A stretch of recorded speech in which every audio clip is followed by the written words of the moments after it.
Have you ever wondered what would happen if the missing people whose faces appear on old posters never truly disappeared? What if they were still out there, waiting? And what if the reason nobody finds them is because they don't want to be found? Welcome back to the channel. If you enjoy true horror stories, urban legends, unexplained disappearances, and dark mysteries hidden deep within forgotten places, make sure you're comfortable, turn down the lights, and prepare yourself for a journey into the shadows. Tonight's story takes us deep into the Appalachian Mountains, where ancient forests stretch endlessly across the horizon and where some secrets refuse to stay buried. This is the story of the Hollow Children of Appalachia. The Appalachian Mountains have always carried an unsettling reputation. For generations, people living near these mountains have shared stories about strange encounters that defy explanation. They speak of voices calling from empty valleys where no one should be, of footsteps echoing behind lone hikers for miles without revealing a source, and of campsites mysteriously abandoned in the middle of the night. Most disturbing of all are the stories of people who simply vanish. Some disappearances can be explained by accidents, harsh weather, or getting lost in the wilderness. Yet others remain mysteries for decades. Their names linger on missing person lists while their families wait for answers that never come. Over time, rumors began spreading among isolated mountain communities. Whispers spoke of children who disappeared long ago but never truly left the mountains. According to the stories, they were still there somewhere, hidden beneath the earth, waiting for others to join them. The events of this story began in October of 2021. A 34-year-old wildlife photographer named Daniel Mercer traveled to eastern Kentucky to photograph black bears preparing for winter. Daniel was not an inexperienced adventurer. He had spent years exploring remote wilderness areas throughout the United States and understood how to survive in difficult conditions. He carried detailed maps, emergency supplies, navigation equipment, and always informed others of his plans before entering isolated regions. To him, the Appalachian Mountains were simply another destination for his work. Daniel rented a small cabin outside a forgotten town known as Ravens Creek. The town was little more than a collection of aging houses clustered around a single gas station and an old diner. It felt like a place untouched by time. During his first evening there, Daniel noticed that the locals became uncomfortable whenever he mentioned hiking deep into the surrounding forests. Their smiles faded. Conversations changed direction. Some people simply walked away. At first, Daniel assumed they were merely suspicious of outsiders. Later that evening, while eating dinner at the town's diner, an elderly waitress approached his table. Her expression was serious. She asked if he planned to hike alone. Daniel smiled and told her he usually did. The woman leaned closer and lowered her voice. She warned him not to stay in the mountains after sunset. Daniel laughed politely and explained that he had spent years working in wilderness areas. The waitress shook her head slowly. "These mountains aren't like other woods," she whispered. Before Daniel could ask what she meant, she turned and walked away. He dismissed her warning as local superstition, the kind of story every remote town seemed to possess. The next morning, Daniel set out before sunrise. The weather was perfect. Cool autumn air drifted through the valleys, and golden sunlight filtered through the colorful leaves overhead. The forest appeared peaceful and untouched. For several hours, everything seemed normal. Then Daniel noticed something strange. The deeper he traveled into the mountains, the quieter the forest became. At first, he paid little attention. But eventually, the silence became impossible to ignore. There were no birds singing. No insects buzzing. No distant rustling from animals moving through the undergrowth. The forest seemed completely lifeless. It felt as though the entire mountain was holding its breath. Around midday, Daniel discovered a child's shoe lying beside a fallen tree. The shoe was old and weathered, partially buried beneath leaves. Its faded blue fabric had nearly rotted away. Finding a single lost item in the wilderness wasn't unusual, so Daniel photographed it and continued on his way. A short distance later, he found something else. A rusted metal lunchbox rested among the roots of a tree. Its faded artwork had almost completely disappeared beneath years of decay. Once again, Daniel took a photograph and continued walking. As the afternoon passed, the discoveries became more frequent. A small red sweater hung from a branch. A broken toy truck lay hidden beneath thick moss. A mold-covered backpack sat at the base of a rocky slope. Every object appeared decades old. Every object belonged to a child. Yet there were no nearby roads, houses, or settlements that could explain their presence.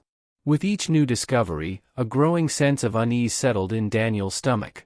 As evening approached, Daniel decided it was time to return to the cabin. That was when he realized something was terribly wrong. His GPS device displayed coordinates that didn't match his map. Assuming the device had malfunctioned, he checked his compass. The needle spun wildly in endless circles.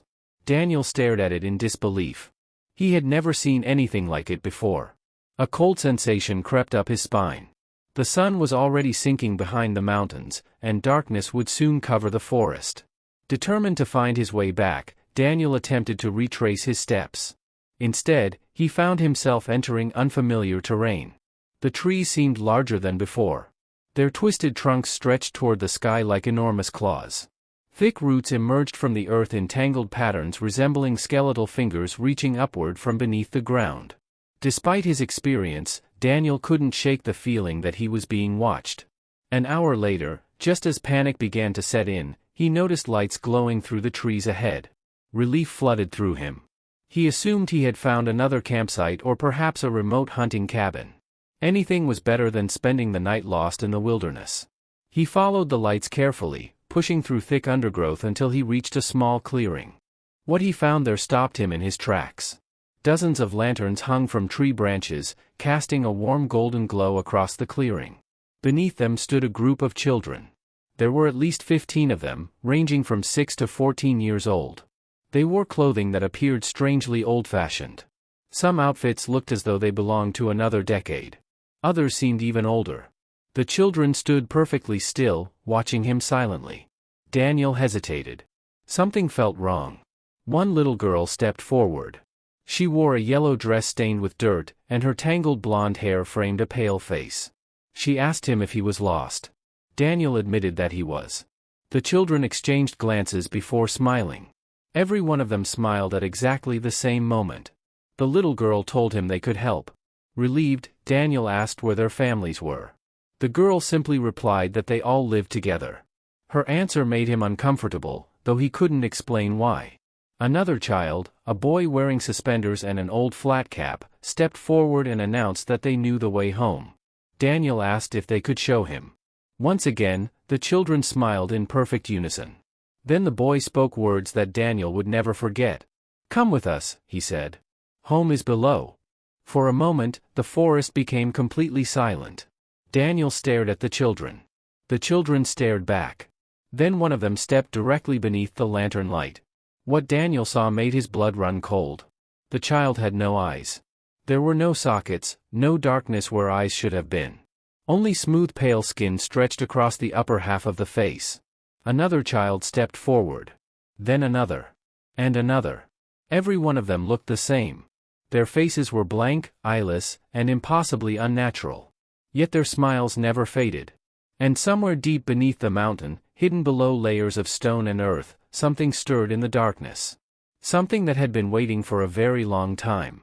Something that knew Daniel had finally arrived. Daniel froze where he stood. Every instinct in his body screamed at him to run. The lantern light swayed gently above the clearing, casting eerie shadows across the children's pale faces and revealing the smooth skin where their eyes should have been. Yet despite having no eyes, Daniel felt something horrifying. He felt them watching him. Their smiles remained unnaturally wide, stretched across their faces like masks hiding something far more terrifying beneath. For several long seconds, no one moved. The forest around them remained completely silent. There was no wind, no insects, no distant sounds of wildlife. It felt as though the entire mountain was holding its breath, waiting to see what would happen next. Daniel slowly took a step backward. The little girl in the yellow dress tilted her head. "Why are you afraid?" she asked softly. Her voice sounded gentle, but there was something deeply wrong beneath it. A faint echo lingered behind every word, as if multiple voices were speaking at the same time. Trying to control his fear, Daniel asked about their parents again. The children exchanged glances before a strange laughter spread through the group.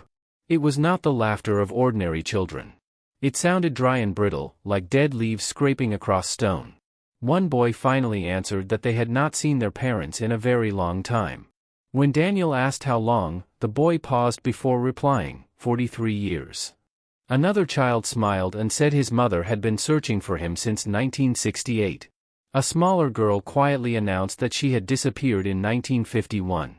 One after another, the children began naming years. The dates stretched across decades. Years that should have been impossible for children their age to claim. A knot formed in Daniel's stomach. He tried convincing himself that this was some elaborate prank or perhaps a strange cult living deep in the mountains. But deep down, he already knew that explanation didn't fit. Nothing about this place felt normal. Nothing about these children felt human. The girl in the yellow dress stepped closer and whispered that they had been lonely. Daniel instinctively moved back again, but at that exact moment every child took a single step forward. Their movements were perfectly synchronized. None moved too early or too late. It was as if they shared the same mind. That was when Daniel noticed something in the ground beneath them. A long crack split through the earth like an enormous scar. Cold air drifted upward from the darkness below, carrying the smell of wet soil, rotting wood, and something much older. It was the scent of a place that had been sealed away for centuries. The boy wearing the old suspenders raised a finger and pointed toward the opening. With a thin smile, he told Daniel that their home was down there. Daniel stared into the darkness and asked what exactly was beneath the mountain. The children only smiled wider. They told him he would see for himself if he came with them. Suddenly, a low rumble echoed from deep below the earth. The vibration was subtle, but Daniel felt it through the soles of his boots. The children immediately became excited. Some clasped their hands together. One little girl bounced happily in place and whispered that he was waking up. Daniel felt his heart pounding harder. When he asked who was waking up, every smile vanished. For the first time, their expressions became serious. The girl in the yellow dress looked directly at him and began speaking. She explained that they had once been frightened too. They had gotten lost in the woods. They heard someone calling their names. They thought it was their parents. They followed the voice until they discovered tunnels leading deep beneath the mountain. Tunnels that stretched farther underground than they could imagine. Tunnels older than the mountains themselves. Once they entered, they could never find their way back out. And then, she said quietly, he found us. The rumbling beneath the ground grew stronger. Daniel glanced toward the crack and thought he saw movement deep within the darkness. Not shadows. Something real. Something enormous. His survival instincts finally overwhelmed his curiosity. Without saying another word, he turned and ran. Branches whipped across his face as he sprinted through the forest. Twisted roots threatened to trip him with every step. Yet he never slowed down. Behind him, he expected to hear footsteps. Instead, he heard laughter. Children's laughter. Dozens of voices echoing through the trees. Sometimes the sound seemed distant. Other times it sounded so close that he could swear someone was standing beside him. The laughter followed him through the darkness no matter how far he ran. After what felt like hours, Daniel finally stopped to catch his breath. His chest heaved violently. Sweat soaked his clothes despite the freezing mountain air. Gradually, the laughter faded away and silence returned. As he leaned against a massive tree, the beam of his flashlight revealed something that made his blood run cold. Names had been carved into the bark. Hundreds of names. Some were nearly erased by time, while others appeared relatively fresh. Daniel moved his flashlight to another tree. More names. Then another. And another. Entire sections of the forest were covered with them. Beside many of the names were dates. Dates spanning nearly a century. Some carvings included the word missing etched deeply into the wood. Daniel walked among the trees, reading name after name. The more he saw, the more he realized this place resembled a vast graveyard for people who had vanished without a trace. Then, near the base of one particularly old tree, he noticed something tucked beneath a layer of moss. It was an old missing person poster. Carefully, he pulled it free. The faded black and white photograph showed a young girl. 9 years old. Missing since 1958. Daniel's heart nearly stopped. He recognized her instantly. It was the girl in the yellow dress. The same tangled blonde hair. The same smile. The same face. He stared at the date printed beneath the photograph. More than 60 years had passed since the girl disappeared.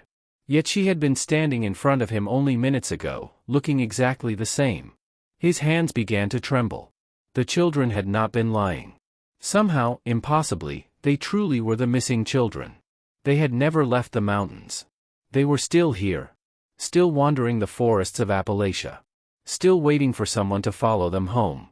That was when a voice drifted through the darkness. Daniel. He froze. The voice was familiar. Painfully familiar. It belonged to his wife. Slowly, he turned toward the sound. There was no one there. Only darkness between the trees. A few moments later, the voice came again. It sounded frightened. Desperate. Begging for help. Daniel felt his heart skip a beat. His wife was hundreds of miles away. There was no possible way she could be here. Then another voice emerged from a different direction. His father's voice. His father had been dead for nearly 10 years.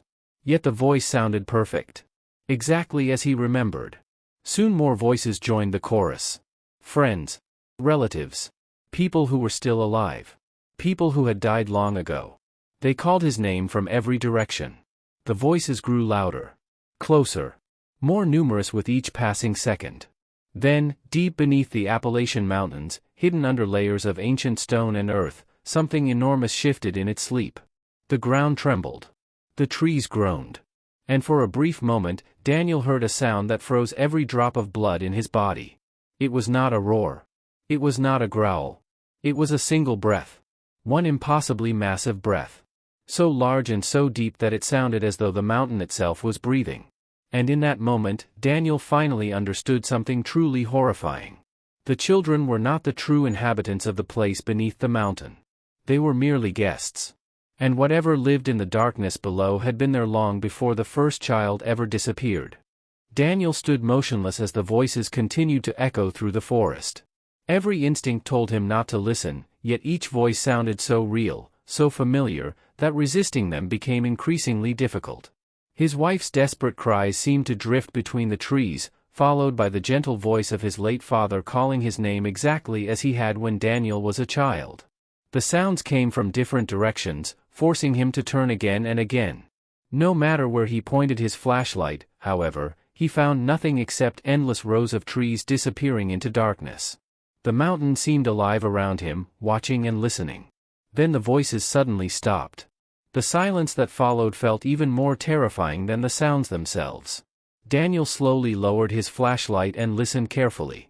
For several moments, there was nothing. Then he heard another noise. A distant scraping sound.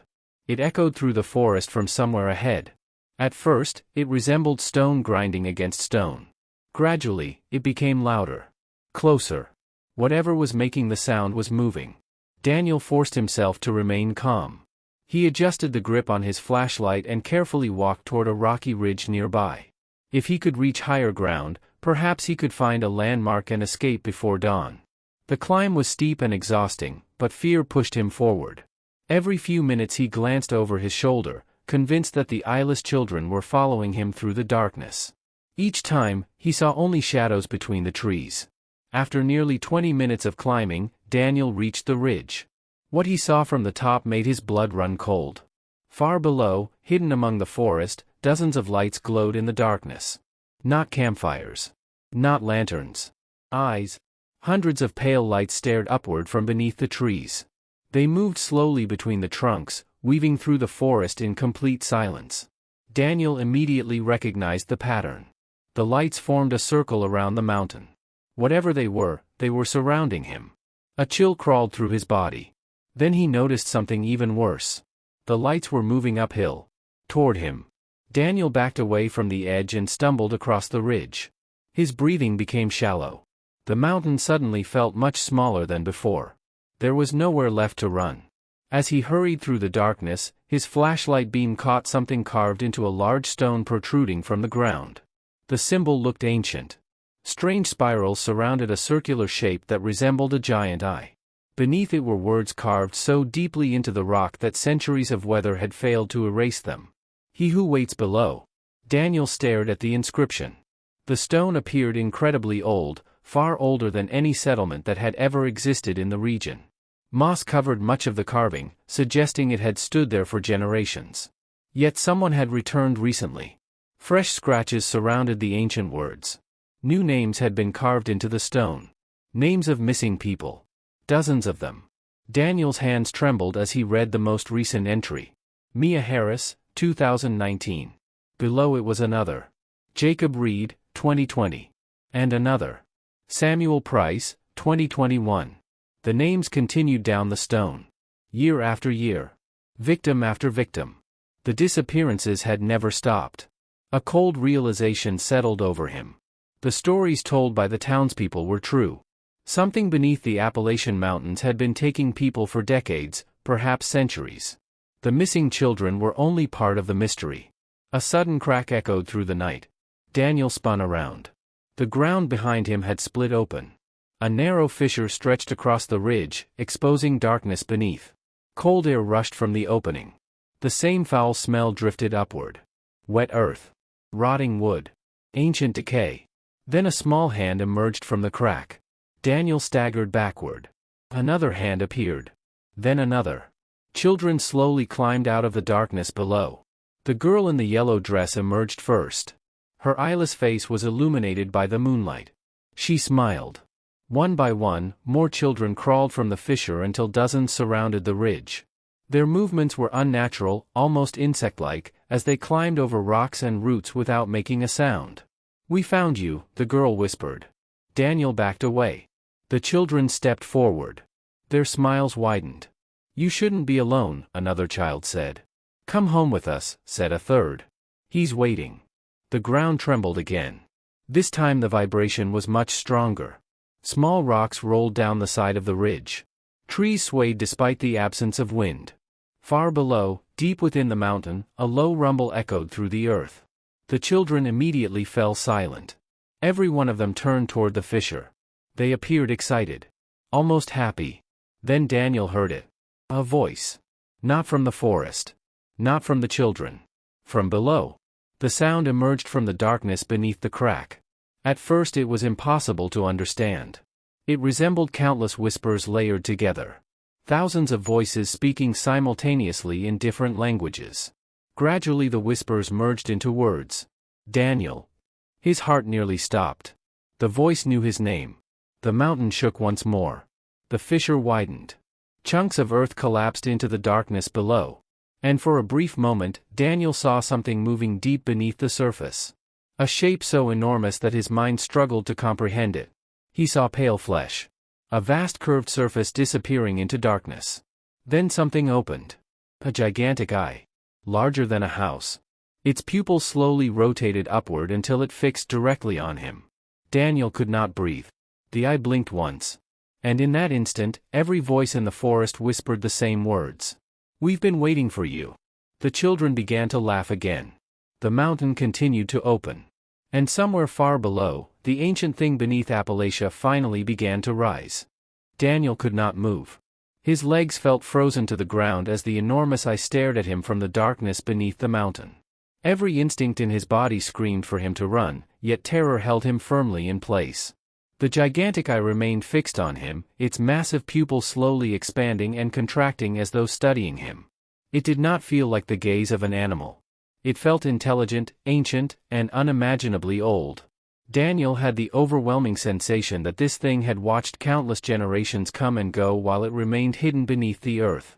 Around him, the eyeless children suddenly became silent.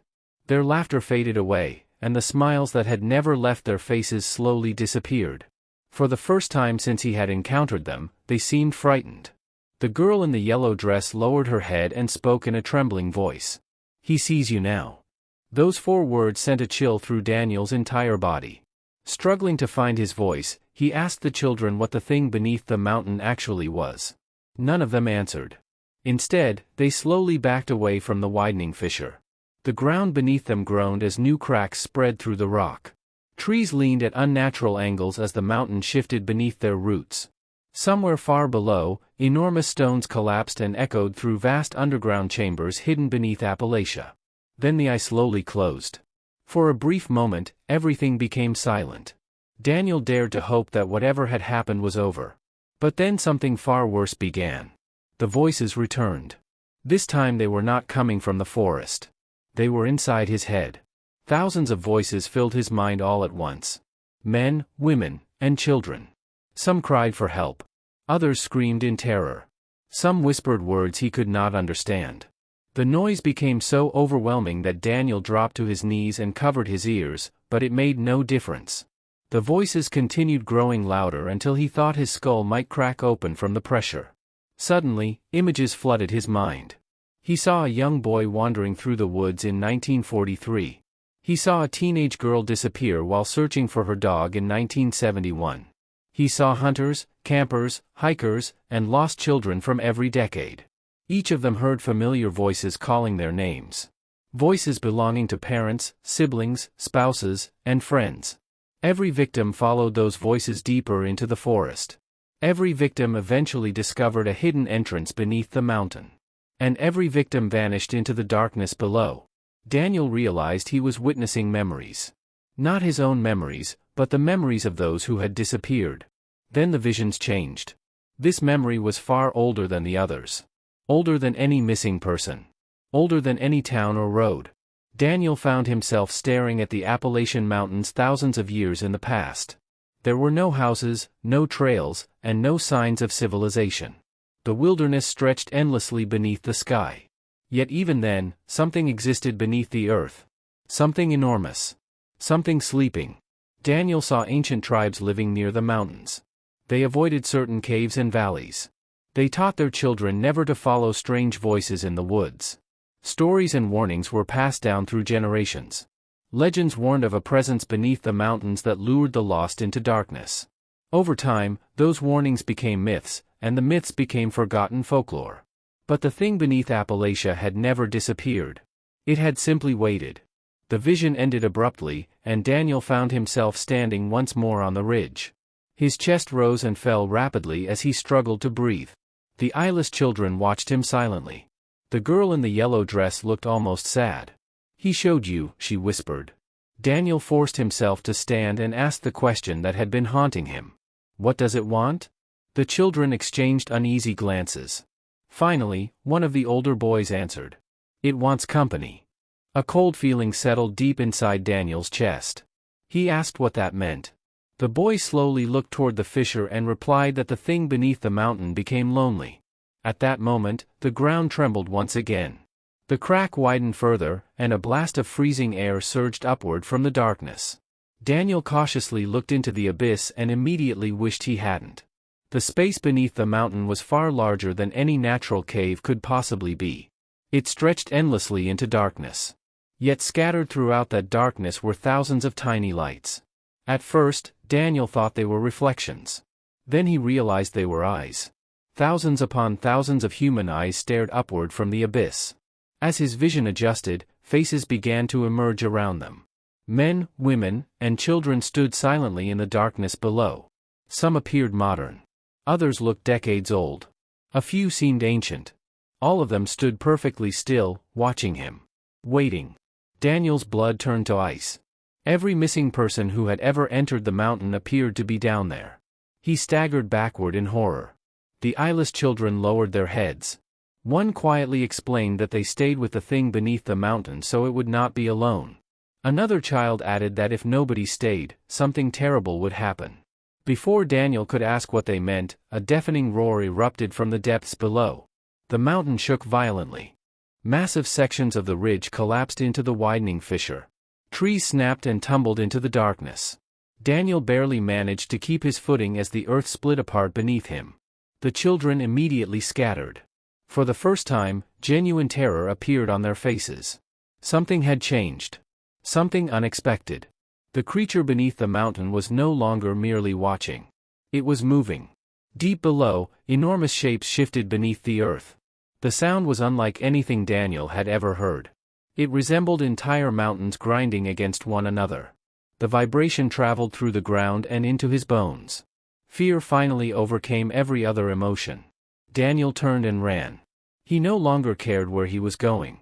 He only knew that he had to escape. Behind him, the mountain continued to tremble.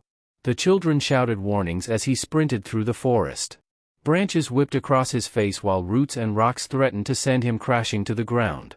Yet despite his panic, one question kept repeating in his mind. The children had served the creature for decades. Perhaps centuries. They had protected its secrets and lured others into its domain. So why were they suddenly afraid? Then he heard the girl in the yellow dress scream. The sound was unlike anything he had heard from her before. It was not eerie. It was not unnatural. It was the scream of a terrified child. Daniel glanced back over his shoulder. What he saw nearly stopped his heart. The children were running. Not toward him. Away from the mountain. Away from whatever was rising beneath it. And for the first time in decades, perhaps for the first time since they disappeared, the hollow children of Appalachia were trying to escape their home. As Daniel ran through the darkness, he could hear the terrified screams of the hollow children echoing behind him. The forest that had once seemed silent and lifeless now felt as though it were tearing itself apart. Trees crashed to the ground. The earth split open in long jagged cracks. Deep beneath the mountains, something ancient continued to rise. Yet Daniel never looked back again. He knew that some horrors were not meant to be understood, and whatever had lived beneath Appalachia for countless centuries was one of them. Hours later, just before dawn, exhausted and barely conscious, Daniel stumbled out of the forest and onto a deserted mountain road. Search teams eventually found him wandering near Raven's Creek, covered in dirt and unable to explain where he had been. When rescuers questioned him, he could only remember fragments of the nightmare. The eyeless children. The voices. The impossible eye beneath the mountain. Most people assumed he had become disoriented and suffered hallucinations after spending too much time alone in the wilderness. But Daniel knew what he had seen. In the weeks that followed, he tried to return to normal life. He left Kentucky and never set foot in Appalachia again. Yet the memories refused to leave him. Every night, he dreamed of endless tunnels stretching beneath the mountains. Every night, he heard thousands of distant voices whispering from the darkness. And sometimes, just before waking, he would see the girl in the yellow dress standing at the entrance of a vast underground cavern. Unlike before, she no longer smiled. Instead, she looked frightened. As if she were warning him about something still hidden below. Months later, Daniel began researching old missing person cases connected to the Appalachian region. He spent years examining archives, newspaper clippings, and forgotten police reports. What he discovered chilled him to the core. Hundreds of disappearances shared eerily similar details. Witnesses often reported hearing familiar voices in the woods shortly before someone vanished. Several search parties claimed to hear children laughing deep in the forest at night. Most disturbing of all, many of the missing were never found, despite extensive searches. Then Daniel uncovered one final detail. The disappearances did not stop after his encounter.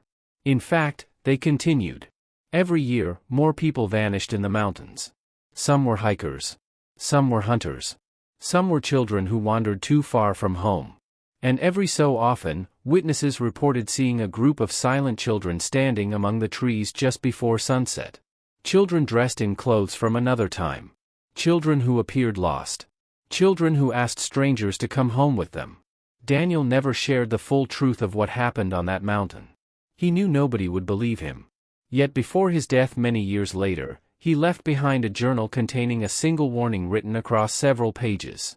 If you ever find yourself alone in the Appalachian Mountains and hear someone calling your name, do not answer. If you see lights moving between the trees after dark, turn around and leave. And if a child asks you to follow them underground, run.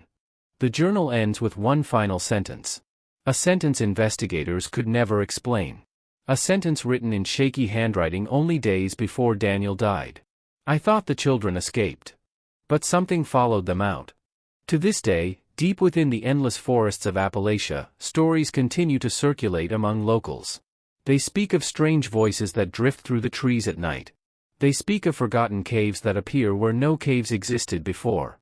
And on rare occasions, travelers claim to see pale children standing silently at the edge of the woods, watching from the darkness. Perhaps they are only legends. Perhaps they are merely stories created to explain the unexplained. Or perhaps, somewhere beneath those ancient mountains, an enormous eye is still open. Waiting. Listening. And searching for the next voice to call your name. And if one day you hear a familiar voice whispering from the forest when no one should be there, whatever you do, don't follow it. Because some of the missing were never meant to be found.